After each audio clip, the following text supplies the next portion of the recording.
sugar-free products might actually be worse for you than sugar. So there was just a study done, and it found that a popular sugar substitute known as xylitol may be linked to heart attack and stroke. The study found that people who consume the most amount of xylitol are almost twice as likely to have a heart attack or stroke than people who don't consume large amounts of xylitol.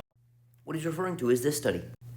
Very importantly, they did not assess xylitol consumption in the population.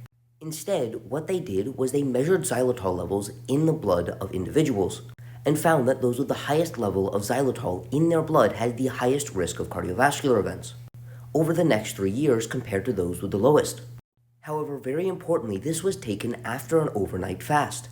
And in their own study, they found that if you feed participants xylitol, levels of xylitol within the bloodstream return back down to baseline after 4 to 6 hours. So then how after 8 to 12 hours of not eating anything, let alone anything with xylitol, were there still any measurable levels of xylitol within their bloodstream? The answer is humans naturally produce between 5 and 15 grams of xylitol per day. Therefore, unlike what was stated in this video, they were not measuring the people that consume the most xylitol. Rather, the people with the most xylitol in their blood, which due to the fact that it was taken after an overnight fast, was not due to xylitol consumption, but due to natural xylitol production. So this begs the question, what would increase xylitol production? One thing we do know is that the availability of a specific molecule called NADPH increases the production of xylitol. Essentially, a higher availability of NADPH and a lower availability of NAD appears to drive xylitol generation. And what we also know is that in diabetes, increased blood glucose increases the availability of NADPH, which as mentioned promotes xylitol generation.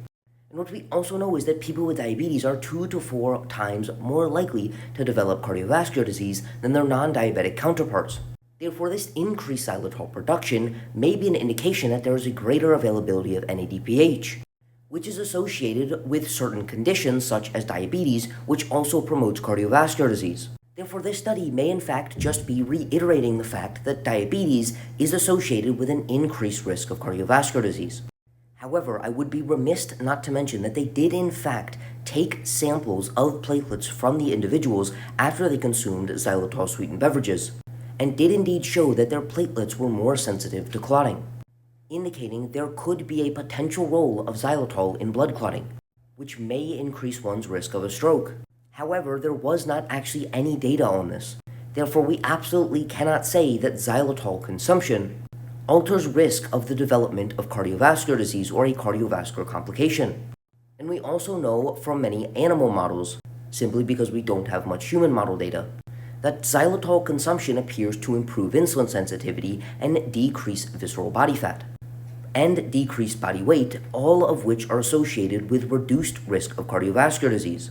Therefore, although we can't make conclusive statements saying that xylitol does not increase the risk of cardiovascular complications, the association between elevated xylitol levels and cardiovascular events is more than likely just reiterating what we already know, which is that poor blood glucose control can increase the risk of cardiovascular events, and simultaneously increase xylitol production. Therefore, fasting xylitol levels may be a biomarker for poor blood glucose control.